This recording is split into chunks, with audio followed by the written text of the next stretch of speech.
You're welcome to the Naija Filmmaker, a podcast about Nigerian filmmakers, their films, and how it can build a diverse and functional industry. I'm your host, Selegot. On this episode, my guest is Victor Ugoo Njoku. He's a multimedia content strategist and director. He directed and produced the documentary This Is Love, which explores the romantic relationships of three queer couples. We talk about how he got started, the kind of stories he likes to tell, and some of the challenges he faced making this documentary. If you're a new listener, you're welcome and I hope you enjoy. Hi, Victor. You're welcome to the Naija Filmmaker. Thank you for having me. All right, can you introduce yourself? Okay, so my name is Victor, and I don't like introducing myself because I'm not sure what is expected of me, but I'm going to say that I make films, I have a podcast, and I'm a student. I'm doing my master's degree in global communication at the moment. And what else can I say? I think that's a good start. I guess as the interview goes on, we'll learn more about you. Yeah, I'm going to hope on that too. All right, so let's start at the beginning.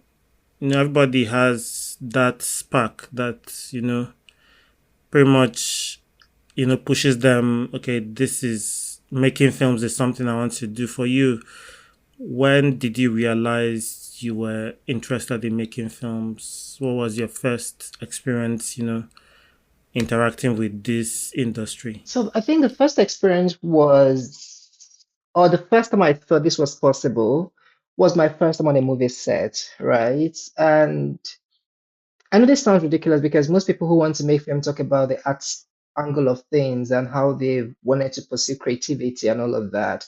I knew I wanted to tell stories. I had a blog at the time, I was a university student, but I got to work with an actor and I had to be on set for it. And I remember coming and being disappointed.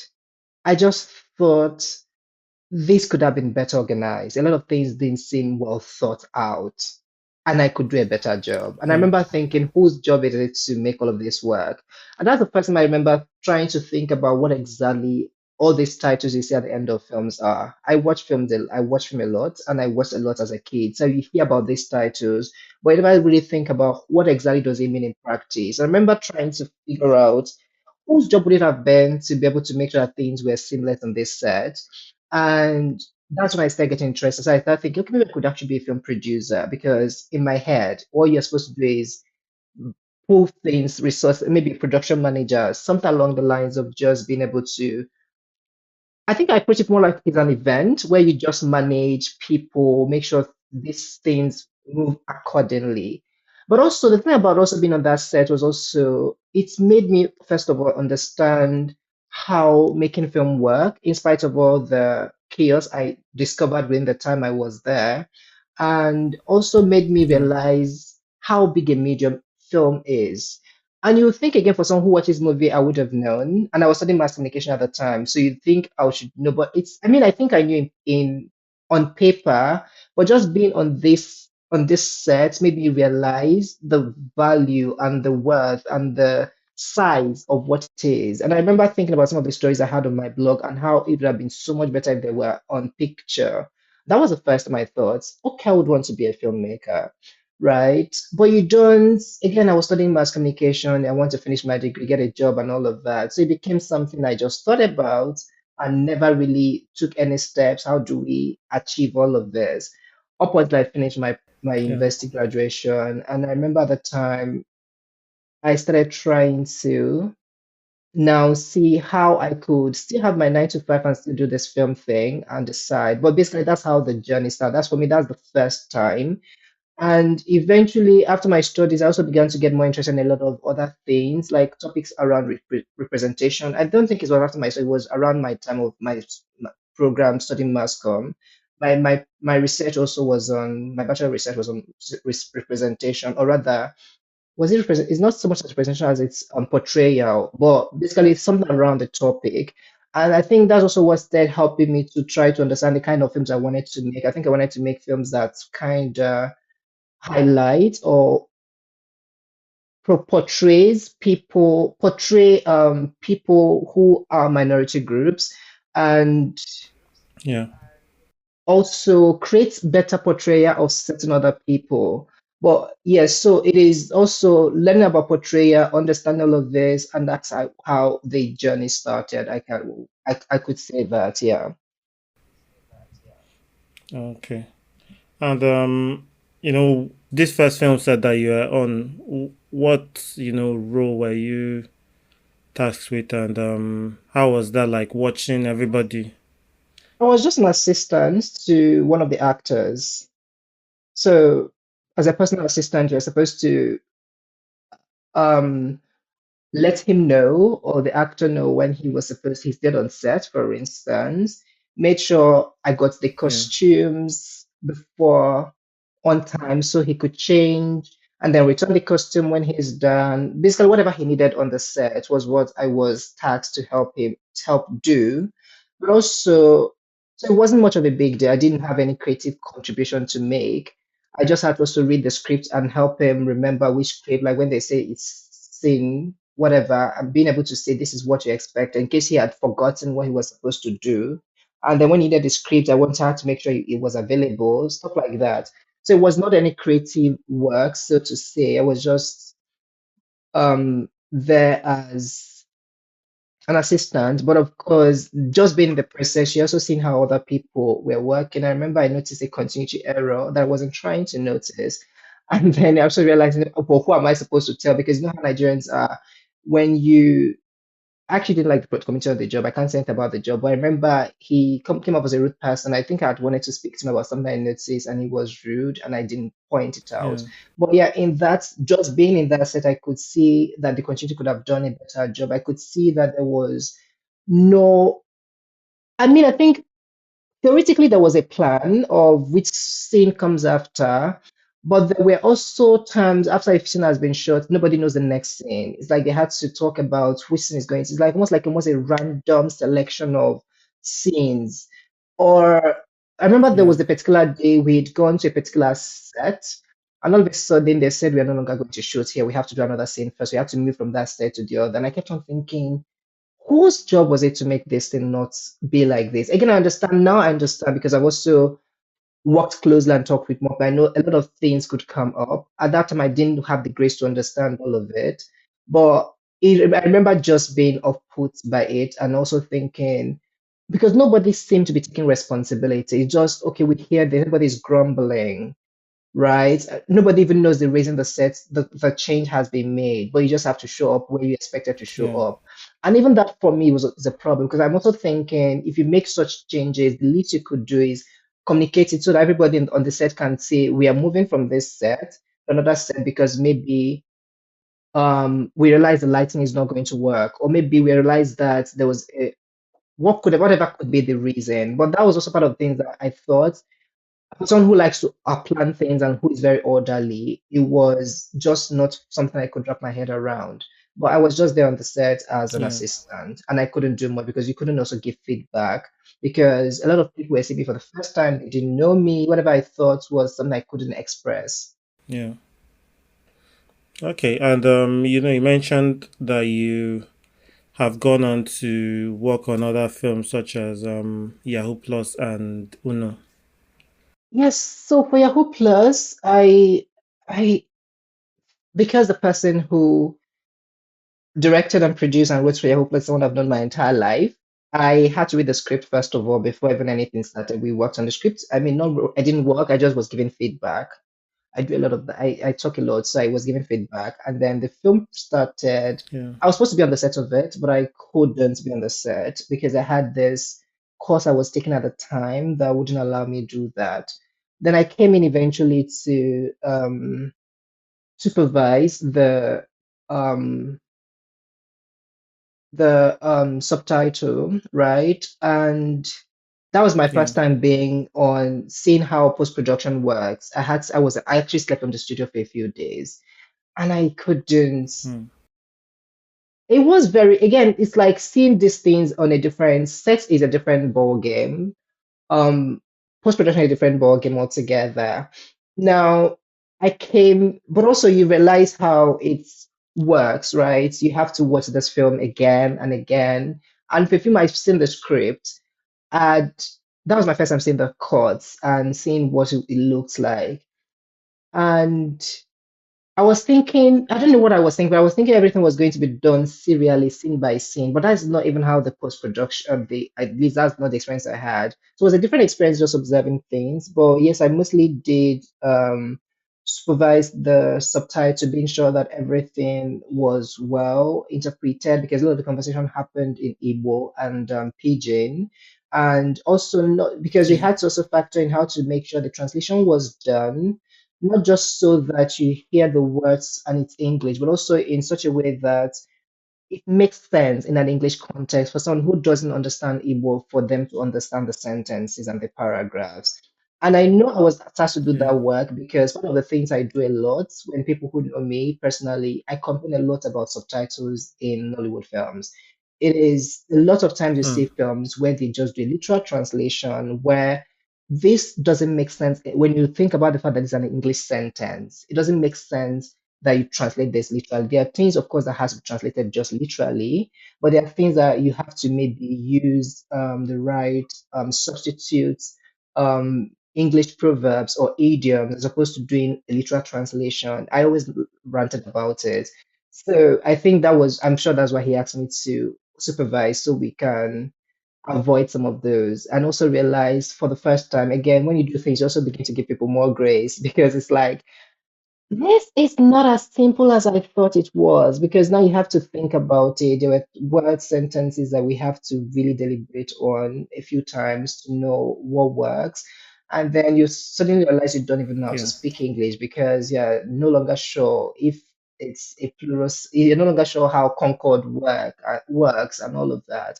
But yeah, that's the other project I worked on. Then for Yahoo, no Yahoo Plus, Uno. Again, I got the script. I was because at this point I was more keen on being into production, so I was more a part of the production than I was for um Yahoo Plus. I was every part of the production actually was a part of it up until the shooting of the film, and I also was part of it to an extent during the post production. I was in the studio, but I still had to watch the first cuts and give feedback and all the works. I was basically there as maybe like I would say as an associate producer and like as a consultant, giving contribution or Yeah. suggestions on how to make the production more seamless. And yeah, Okay.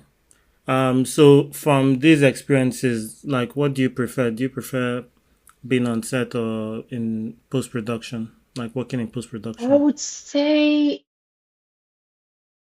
I would prefer being on set, but of course they Yeah. require different skill set and they require different temperament, and one has to, so to say, not rearrange, but basically, you just have to remind yourself where you are because with sex, there are a lot of moving parts in terms of even the people, in terms of a lot of things that may be out of control. It's more chaotic, I would say.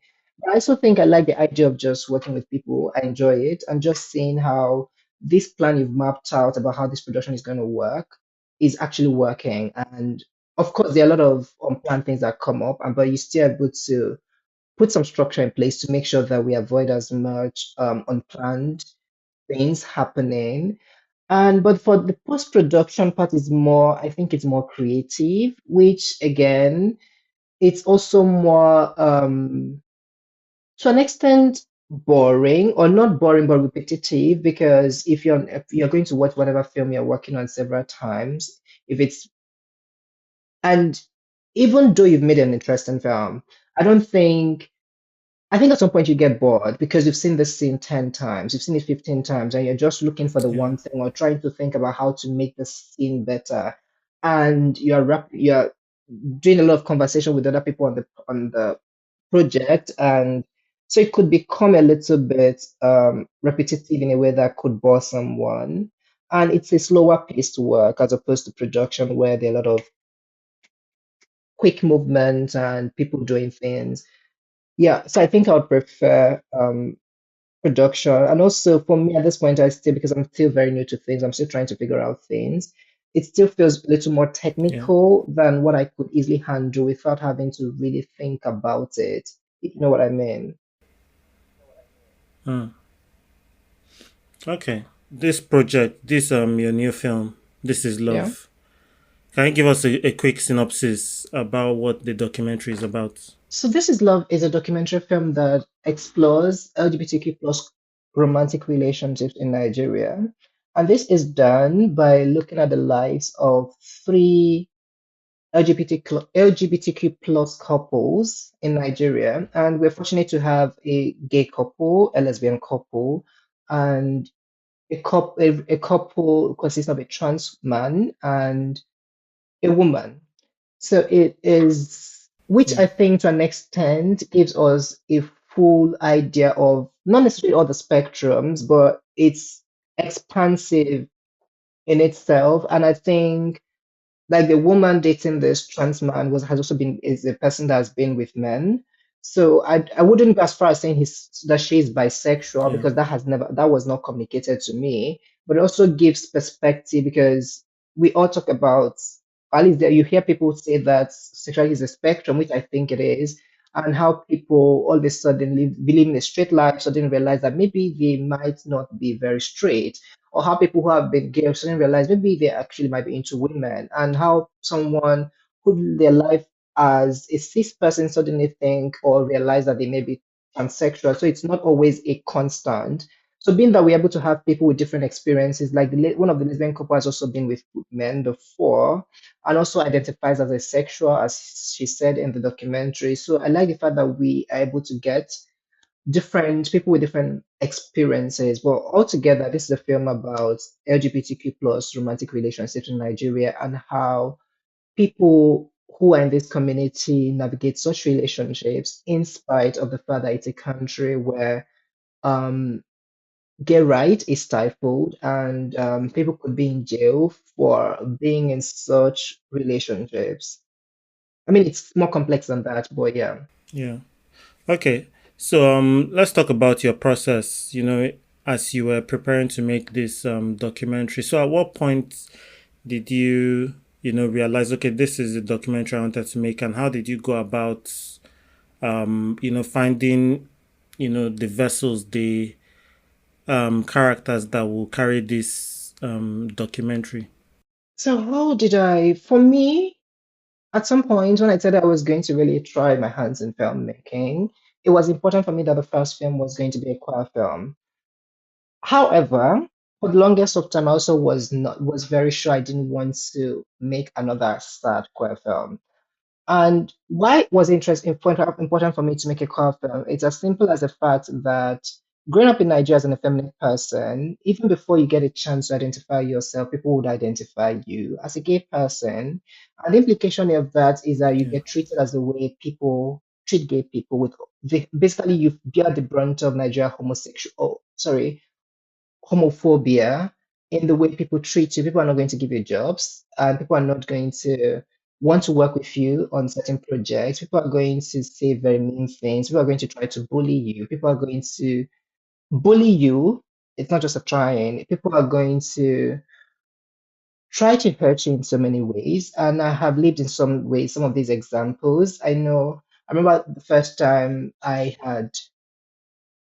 interview I did after university, I had gone to an interview, and this woman says to me that they wouldn't consider me for the job just because I'm effeminate, and actually told me that as an effeminate person, that the only choices I had is to either work in go into entertainment and be another version of Den Relay or Bob Risky.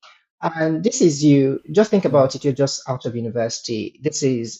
You've applied for a job, you're happy about the prospect of doing an interview, and this is your first experience. Yeah. That definitely can be crippling. And that's not the first time I've been to an interview and people are trying to make assumptions based on my sexuality or just saying things that are problematic and all of that. So For me, it's Yeah. been, but also the thing about living some of these experiences that you also try to mold your life around it. Around it, there are things I wouldn't do in Nigeria alone. For instance, I wouldn't want to go to a big market in Nigeria alone, and it's not because I've had a bad experience in the market, where you know that it could happen. So just going with someone is the shield. It could be the difference between it not the difference of it not happening. I sometimes I wouldn't go to certain place when I lived in Lagos without an Uber because you don't want to be on the bus, especially the places that are described as rough. You don't just know what to expect. And it's not just about having Hmm. the money, it's just about, I mean, I think I'm lucky that I could afford it at the time, but I know people who couldn't afford it. So basically, some of these experiences means that you have to build your life around protecting yourself. And for me, it meant that also there are things I wanted to try that I never tried out because of the not necessarily the fear, but also the logistics of protecting yourself in order to do certain things. Yeah. And so when I said I wanted to make a film, it was important for me that the film is a queer film. For me, it's in some part me saying trying to, because how do I explain it? I knew, for instance, if I'd done a film, think about a subject, it could be science fiction, and it's a good film, and I have to talk about it. If I do an interview to Yeah. talk about it, I can tell you for a fact that after the interview, the question is going to be about my accents, my voice, maybe my demeanor, how I'm moving my hand around a little too much, and all of that thing that has nothing to do with the film. So I already know that it doesn't matter what I do, my effeminacy is going to take center stage. And so for me, it's in some way saying that I'm trying to shade off the fear of not doing things just because of the implications of it, right? And Yeah. in some ways, also adding my voice to something, a subject I particularly believe in. I do not understand the idea of homophobia. I actually never did. And I say this as a person who was thrown into the world of people calling you gay, homosexual, faggot, and you're trying to understand what does this even mean because you are not even sexually active. You don't even know. You are too young to even process all of this. And you are in this age trying to also research what Yeah. does it mean to be gay? What does it mean to be homosexual? And you're trying to even understand this subject outside of the concept of it just being something that means a man who sleeps with a man. You're trying to understand what does it mean? Why does it have anything to do with me? I don't know if you get the point I'm making. So you've Yeah. done your research, you're trying to understand all of this, what it means, and so for me, it's also me saying that in some extent, it doesn't so much matter what the title is because, quite frankly, what can I do? Because I don't think hiding or not doing things have saved me from any of the harassment, and I don't think it can ever save me. And but also, like I said, it's just me lending my voice to a subject I particularly believe in. And that's what I said about not wanting to make another queer film because already there's a lot of it. And I also have the belief that every queer story in Nigeria, every story about a gay person, a lesbian person is a sad story. It doesn't matter how you look at it. So, which is why it's important that we Hmm. don't, for me, I don't want to tell a predominantly sad story because it doesn't matter how beautiful the story is, it's going to be a sad story. And that was why it also took me so long to finally make my first project because I was trying to find what that story that is not predominantly a sad story. And eventually we said, okay, this is Yeah. But love. why is it predominantly sad? So it is predominantly sad because, I mean, you watch This Is Love. There are three couples, they are together. Yeah. But we have these people in a mask. Love is supposed to be a beautiful thing that people Yeah. celebrate and are happy for. But think about telling your love story, but you can only tell it through a mask. There is something about that that is inhumane, sad, and I really don't think I have the words to think about it, to really qualify what it is. It's wickedness, it's callous. So there is no way. And we tried so much to make this film to make sure that it has a happy ending. But when you really think about it, is it really a happy ending that these people are going to leave this set and walk back on the streets and can't hold hands together? And can't dance together in a party, or they can't just go to their family to say that they are gay, lesbian. I mean, hear the story, the one who mentioned they couldn't come out to their father because that's the only way they could maintain the relationship they have with their father. You hear the one who's mentioned how Hmm. many times he's been harassed. Nobody wants to live a life where they are being harassed. So again, even if these people have built little fun for themselves, they are living beautiful love stories, it is still a very sad story. And that's exactly why I thought from the get-go, the story is going to be a sad story because it's a story of people who are in love, but they are not happy. It's a story about people who are pursuing freedom in some way, but it's not full, it is limited.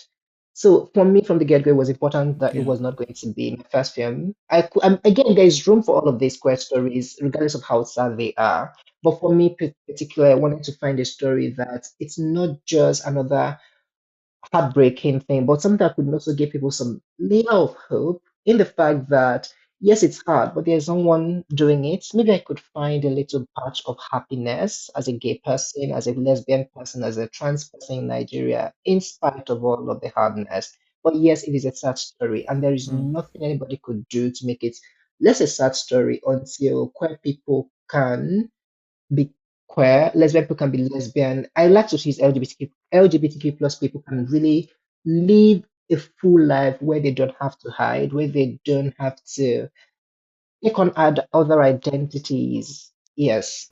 Yeah. Okay. So at this point, we'll take a little segue.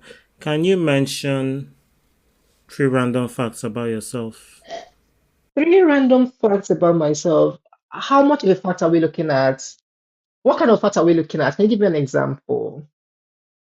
So it could be that you are a master chef, you know how to cook everything in this world, or it could be that you're a virtuoso, so you know how to play the piano. Just random things that are I'm not interesting. talented. That's the first thing that I think is a random thing. But I could, because you said something about cooking. I make a very, very Yeah. mean ofako. Basically, that's because people call it banga stew. I can make, I Yeah. don't think I can, I don't think, maybe let me not brag a little too much, but I make a very mean banga stew. Like usually my siblings, my cousins are always excited when I'm at home and I have to make it. Mm. And when I think about visiting home again, it's one of the things I think I want to just cook so that in the time I'm around, they can have a taste of me making ofaku. I know I'm very good at it.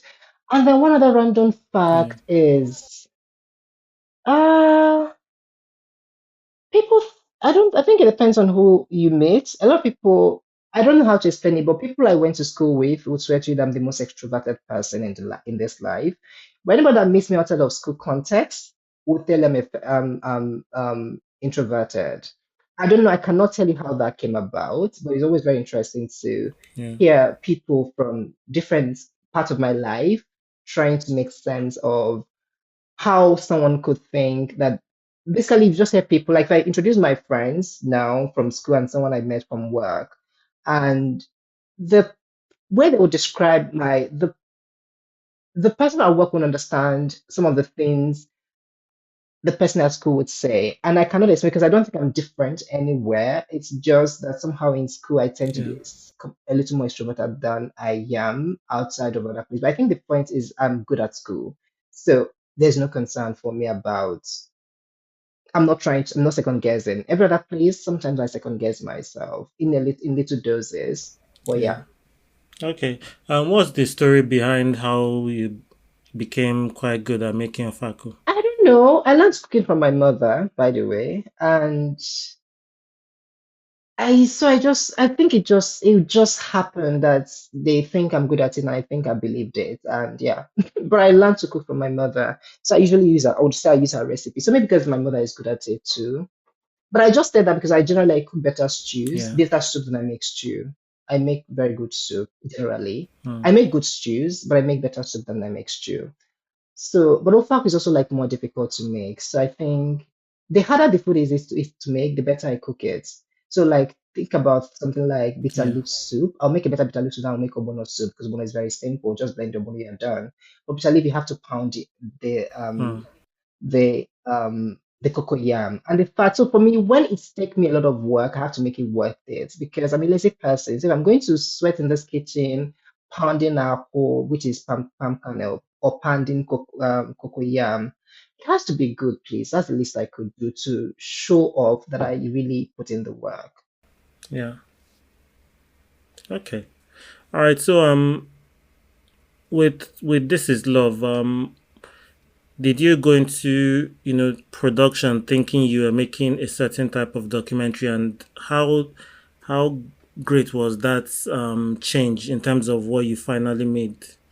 Sometimes with documentaries you learn things on the go and you have to pivot and change what it is you're focusing on in the story. But how was that transition from what you decided to make and what you ended up making for This Is God will Love? bless Ugoo Njoku for me, right? But one of the things that helped, because he mentioned about seeing the difference, one of the things that he did was gives me this book when I brought up the idea of This Is Love. And one of the things in that book that I remember that I held on to, I didn't even finish reading the book, I've not finished reading the book more or less, was a part of it mentioned something about documentary film, how the story generally can go to other places you didn't expect it to, and how things could change. Yeah, And that's something that I think I like the part that I read, because when things seem to have changed, it was easier for me to adapt to the change because was expecting it, right? And yeah, also, but I didn't also, but also it helped me to curb my expectation, right? Because you're thinking you're going to ask people questions, they're going to say this, they're going to say that. But the reality is you don't know these people. And it is their story. And you're only working with the story they've told you. Right. I think the book also yeah, mentioned that sometimes the story depends on who is telling it in terms of the who the character is. Because if you have characters that are very interesting, they're going to tell a very interesting story, as opposed to characters who are not very interesting. I'm talking about interesting as their personality, not so much about the story here. So I also think I'm happy that yeah, I knew that much before I went in because if I didn't know that, maybe I would have also been frustrated about what I got. But these are people, and but also it also made me a little more open to even expect in terms of what I expected, right? Because these are people, and people are going yeah, to reveal themselves to you in the way they could, or in the way they are comfortable to. And there is nothing anybody is going to do about it. So yes, there are a lot of changes when I started, right? Because this is going to might sound problematic, but because I was trying to make this story to be as I wanted a story that was aspiratory, but because I think romance is aspiratory as a yeah, concept. This is a romance story, as much as a documentary for me is a romance mm, story. So romance as a concept is aspiratory. So I want it to be as aspiratory as possible. And one of the things that makes, especially if given the Nigeria background where there is money is a big problem, and also you hear concerns about queerness or gay people's experiences, where people are trying to equate as stress people make for money. So at the onstart, I wanted a story that had particularly people who were doing well in certain financial aspect, so that nobody would ever dream of saying that these people are gay, lesbian, or what or any other letters of the alphabet just because they are trying to make money. But then you begin to do more research, and also you have to come to terms with the reality of it, right? And based on also trying to just be honest about what could happen, I knew that that is a bit of a taller order. It's a bit of a tall order because how do I find these people? Who are these people? I'm not saying that we are doing this because couldn't find them, but also it's like it just also increases the bar. But also it also means that we're going to remove ourselves from the experience of just the average Nigerian because the average Nigerian is not that successful. And I think also coming to that mm, reality was a very good thing because now we became a little more open that this is actually a documentary. And in a documentary story about queerness, a queer person is allowed to be broke, a queer person is allowed to be whatever. And this is not to say that they're allowed to be successful, yes, but I don't think not being successful in the way they are doing so much, have so much money, does not make their story less important, right? And I think that was a very big shift we had to make where we allowed more people to be open. And I can tell you also, it's that choice also was good because we now have people with different financial ranges. And I think at least there are one or two people in that documentary that if I had the kind of money they have, I'll be fine. But and it's not like they are very rich, but you also get my point. They're doing well for themselves. Most of them have a career, which is Yeah. what we made sure we insisted on at the end of the day when we try to adjust the reality. We had to also be like, at least if you have something that brings them money, right? So again, because Mm. we wanted to make sure as much as people are not saying this person is gay, this person is lesbian, this person is anything just because they're trying to make money. So that was the barest, that was at least like the only limit we placed on it. So this someone that makes their own money, regardless of how much or how little it is. And then Yeah. we found the people, and it was important from the go that at least there was a gay couple and there was a lesbian couple. That was another thing we set out for. Now, the third couple, even though we wanted to take, can be anything. So, in that regard, we had something better. We had now a trans man and a cis woman who in a relationship. That was a thing of if Yeah. it happened, that would have been great. And it happened. But for us, it was important to have at least gay, lesbian, and then whatever else. And so those are part of the changes that happened. Again, I couldn't control the stories they told, right? I didn't ask anybody what story they were Yeah. going to tell. But the only thing we did was we talked to them before the film and got to have an idea of who they were and what to expect to an extent. But obviously, we couldn't predict everything. I don't know if that answers the question. Yeah. Yeah. I mean, it does. Okay. Another thing is, how were you able to get them to like truly open up? You know, because there are times where you've planned your documentary and you're there, and what you're hearing is just really disappointing. And I mean, it's quite important that your characters or the focus of your documentaries, trust you to tell their story and really open up and show show their world. So how did you kind of achieve that with This Is Love? So I think it's just honesty.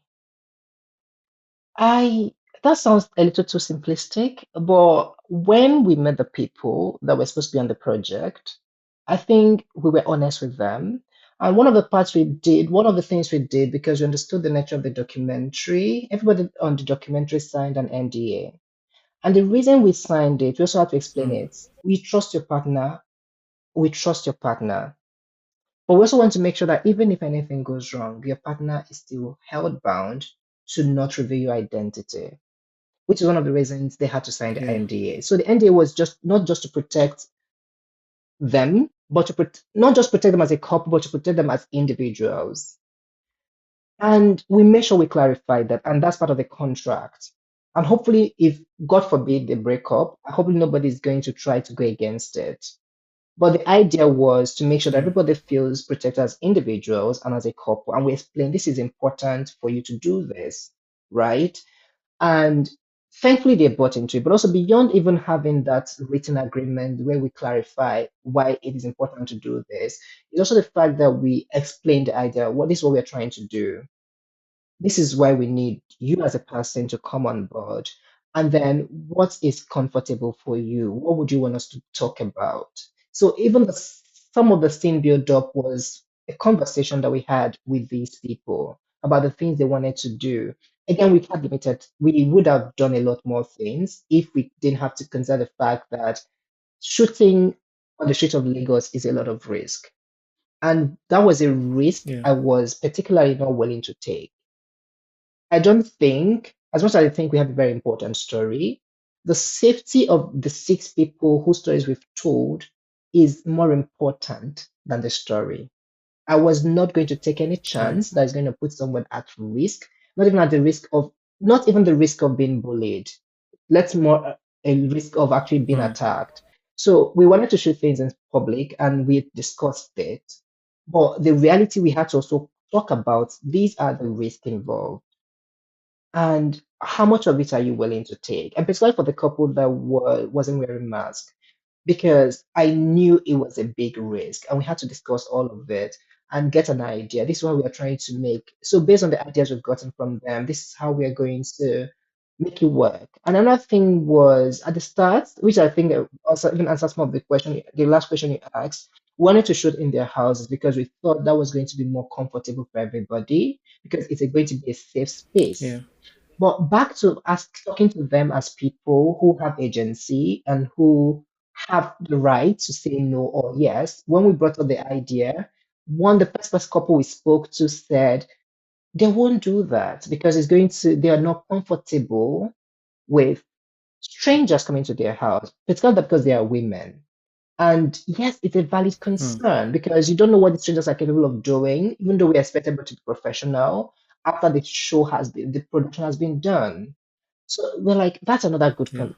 argument. So we decided we couldn't shoot in their house, but we could at least try to create the scenes to look like their houses as much as we can afford to, which is what we try to do. Add elements from their houses Yeah. in making what the production, the set to look as much as we can from what they feel comfortable with. So we discussed with them, we told them what we wanted to do, and then we also told them every other person working on the project is also signing a contract because we know this we are going to see you. And also we assured them we're going to have like a seminar. I think one of my regrets actually I've documented a seminar, not documented in terms of recording, but document the material I used. So we had a little seminar about queer awareness with the people who we the crew members. It's just a little conversation. I mean, we talked about identity, how to respect people, boundaries, what not to say, what to say. Again, because even though we trusted these people, I don't like leaving things to Yeah. chance. And I told the cast we are going to do this. We're going to talk to the cast to make sure nobody says anything. And the least we had to make sure we did it. And we spoke to all the crew members, everybody that was going to see the cast on the production. We spoke to them about respect, identity. It was a brief meeting. It was not something elaborate. And we had this conversation because we didn't want it to be a situation where nobody says they didn't understand. And I'm happy we did Yeah. because they were respectful on set. Even the crew members, the cast confirmed how they were well treated. Nobody said anything wrong. And being again that we had three women on set, we also introduced the production manager, who is a woman, on time to these people because she was going to be in contact with them. And it was partly important to have a woman on the production because the two directors are men, the three producers are men, and Yeah. we were the first contact, and the casting director who found these people was a man. So it was you should understand, given this world we live in, why a woman may not be very comfortable. So we also made sure they met the production manager on time, who is a woman, to also as to reduce whatever doubts they might have about their security concerns. And we also made the production Yeah. manager like the contact person for anything going wrong. So because I think it's also easier for people to talk to men than they talk to women.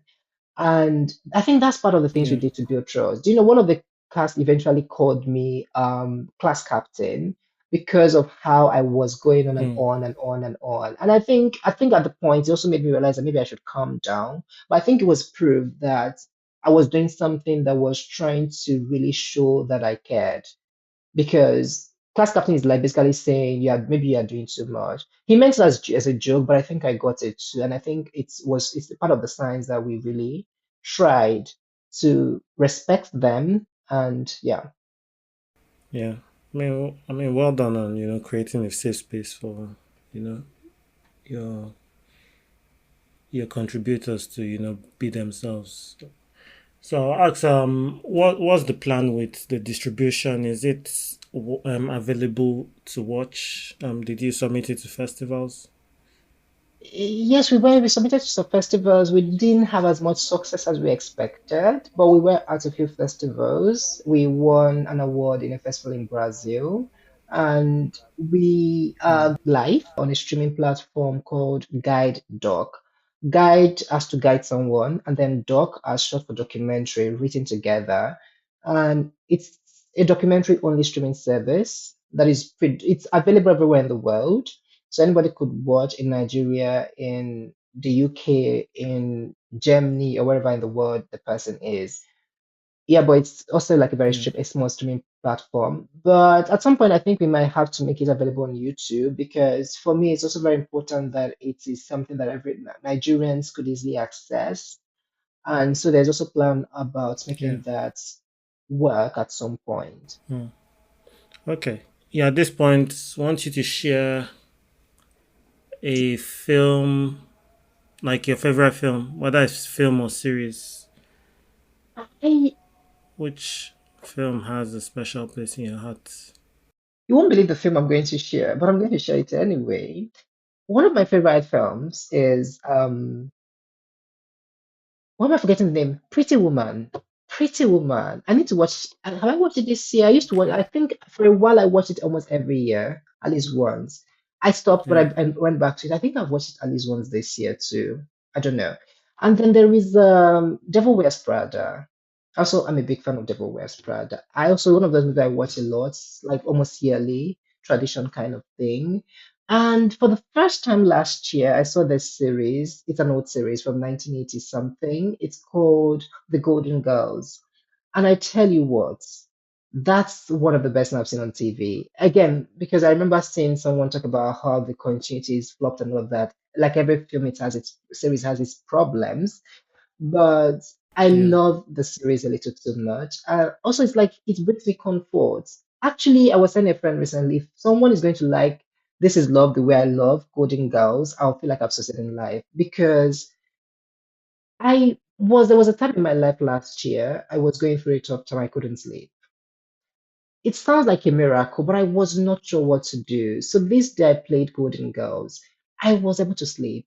For like a week, I couldn't sleep without playing Hmm. Golden Girls. And that's how much comfort it brings to me. Of course, I have to win myself out of it, but yes. So it's not any of the big films anybody would expect, but these are films I love. I love films that are just light, and I'm also a big fan of romance. Romance is kind of the guiding thread through all the films you Yeah, I'm a mentioned. big fan of romance, yeah. But the Golden Girls is not necessarily romance. Also, Get West Father is not romance, but I love romance. I'm just saying, I just need to say it. I love romance. Okay. What are you working on? Do you have a project coming up? What should we expect from Victor? Ah, me, I don't know. Actually, at this moment, I don't know. At the moment, there's no project in the works. I was sure I was going to do something this year, but we didn't get to it. But there are a few ideas of documentaries that I have written down, sketches and all of that. We just have to start thinking about how to bring the next one to life. At some point I was sure Yeah. what the second project was going to be, but right now I'm no longer sure. But I did a few ideas. But also there's something I've been looking to explore. I want to. I don't think if I'm allowed to share. I mean, we could talk about it personally, but it's some of things. Sometimes I want to do next year, and I'm a bit Hmm. thrilled by it because that's something I've never done before. It has nothing to do with film, but I'm really excited about it. So Yeah. I don't think I should share about it now, but because the idea is still basically still forming. But that's something I think I'm more likely going to do last next, even more likely than doing a film. But there should be a film soon. I'm not sure when. Okay. All right. Before we get to how we can keep up with your work, can you talk about? Yeah, I mean, at the beginning of the interview, you mentioned, being on your first film set. It was quite disorganized. There are a lot of things that you felt could be better. Having made your documentary, worked on other projects, and I guess followed industry news a bit. For you, what do you feel as an industry we should be prioritizing and improving? Like there are a lot of things that are going good for us, and there are a lot of things that are not so great. For you, what do you think we need to be focusing on to, kind of, I guess, level up to improve what we make as an industry? I think the story, I don't want to say too much, but I think the story, a lot of them have holes in them. And Yeah. some of them have beautiful ideas, but the story could be simplified and more focused and just so much better. And there's a lot of gap between African literature, Nigerian literature, and the film. When you read a book by Nigerian writers, it is clear that Nigerians can tell good stories. But when you watch a Nollywood film, Yeah. sometimes you are not sure what's going on. So we should write better stories, I think. And then language is another thing that happens in Nollywood that stresses my life out. Within the last couple of years, we've seen more Mm. films with of local languages done in local languages, which is very beautiful. I can speak on as an Igbo person. There was this film that trended last year, and I was watching it, and I couldn't stop but wonder why everybody in the film spoke Igbo in a different dialect. Again, I grew up in the Mm. East. I knew sometimes you meet people with different dialects from the place you live in, but it is not so random as it is in a film where no two people were speaking the same dialect in this film. And it's even worse, the movie is cast, the character speaks a different dialect from the city the movie was cast, or the place they told us he came from. Again, it can't be that hard Yeah. to find. I'm a big fan of it's okay. The actor is not allowed to be popular. Find actors. If you go to that Mm. city where the movie is, you can find people who could do the film. Again, I don't. That sounds like I'm not being practical about the economic things of things. The movie doesn't have to be Igbo. Make it an English film. Quite frankly, if you really Yeah. cannot do this little work, because if you're trying to do all this, we want it to be language, the least you could do, make it make sense. Because the thing about it is, it's okay to see all the dialect, but when people speak in different dialects, Igbo is such a multiple, it's such a dialectical language, right? In Anambra State alone, there are about 50 dialects. It's just a small state. So Wow. if you hear this amalgamation of dialects, sometimes it can be confusing. It's just hard to follow. It's distracting. And maybe I'm being a little bit nitpicky, but that's my experience. I'm not saying dialect is better than the other, but it could be a little more coordination in that regard. If family, everybody's speaking different dialects. Okay, my family we speak different dialects, but it's not so common that it happens. So I'm just saying there could be more coordination in the language. I don't know what it is like in the Yoruba culture, but I can speak about Igbo culture. It's possible that we could maybe people learn dialects too, just maybe make it a little more aligned, right? And then these accents that people use, this is not like I'm complaining. There's this accent, Igbo accent that people do when they just put that Igbo character is supposed to be a rich man, and suddenly they have this accent that is not an Igbo accent. I think everybody should stop it. It's 2025. Mm. That accent is not even relevant to the story. So why are we having this person making a mess of themselves, all in a bit of having an accent that is something that is supposed to be realistic? I think everybody should really rein it in. If you want an accent, I think an accent of an Igbo person is an Igbo accent. It doesn't matter if it sounds a little American, even though because we all don't have the same accent. Even in the East, I grew up in the East. I have people who speak different accents, and they all grew Yeah. up in the East. So expecting someone to suddenly know how to say their R's just because they're in a movie, it's a little too much. It's 2025. Nobody sounds like that. And but again, the core thing of Nollywood, I'm sorry, is story. Beautiful stories, every other thing is going to fall in place, I think. Okay. All right. So, with this project you might start next year, like, how can people keep up with, things you're working on, your other projects? Uh, You have social media, a website? I don't have a website, but I am on Instagram and on Twitter, on LinkedIn, even though I'm trying to use all of them less than I do at the moment. But you could just Google, search my name on any of Oh, the platform. It's the same, Victor Ugoo Njoku, you'd find me. Ugo is usually written with double O because most people don't, but I write mine with double O. So I don't know. I think that's how I could be found on social media. all right. Thank you, Victor, for, sharing your process and the making of This Is Love. Thank you for having me. We have come to the end of this episode. Remember to rate and review the podcast.